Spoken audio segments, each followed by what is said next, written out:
Hi everyone, today I'm at Bolton Motorcycles picking up the brand new Royal Enfield Scram 411. Well, this is the brand new model for Royal Enfield that is part of the Himalayan family. And as you can see here, I mean, there's obviously a few key differences between the actual standard Himalayan and Scram 411. So you've got the 19-inch front wheel and obviously a completely different seating position.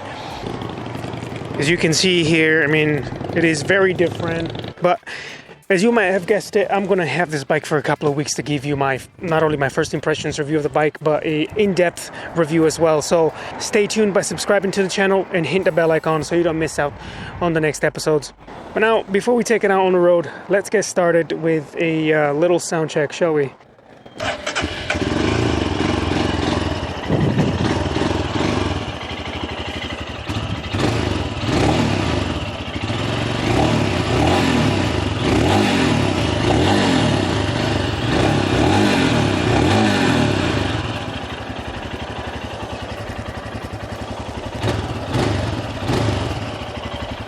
It's got such a really nice sound, a single cylinder. Well, let's see how she handles on the road.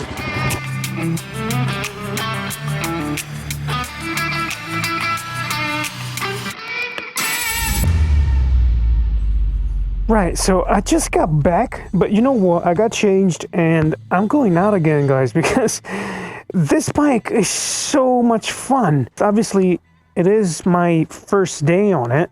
So everything is really fresh. So here's a few things I can tell you already about it. It's all fun on the Himalayan Scram 411.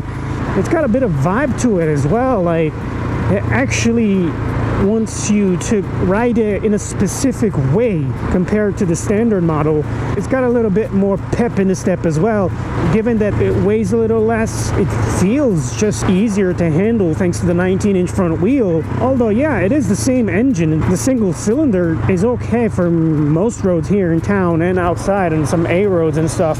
On the motorway, highway, it didn't really perform.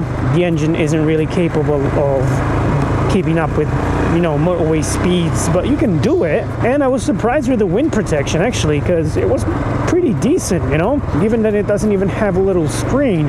Overall, it's comfortable. I'm 6 foot tall, and I thought this bike was going to be so small, but it's quite the opposite. It's comfortable for me. The knees are not bent too much, and foot controls are in a, you know, pretty good position. And visibility is excellent as well in these mirrors. I mean, they're pretty ugly mirrors, but you can see everything behind you. There is no nasty vibrations at all. You know, it's more like a vibe to it than vibrations, and I actually appreciate that. It kind of feels like a, you know, a proper machine. It sounds pretty good as well in stock form.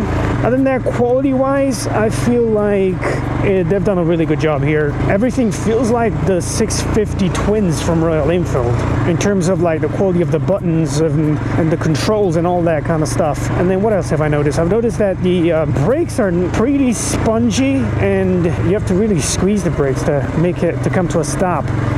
Let me stop here for some pictures, and I will tell you guys what you can expect in the next episodes as well.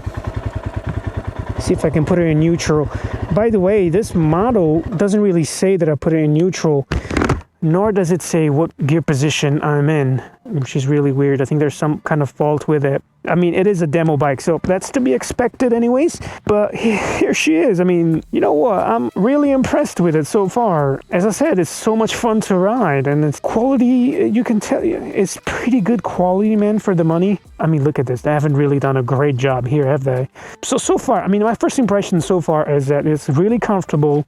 Even for me that I'm 6 foot tall, it handles much better than the Himalayan, than the standard Himalayan. And the engine is pokey enough for town and outside, and maybe a little bit of motorway. So far, so good, guys. So what's going to happen in the next episode? Well, I've got this bike for a couple of weeks, so obviously in the next episode, you'll see my in-depth review of the bike, where I'll go through all the pros and cons, and if I think you should actually buy this bike. But as always, I would love to hear what you think about it in the comments below. If you've got any questions, drop them down and I'll make sure to answer all of them.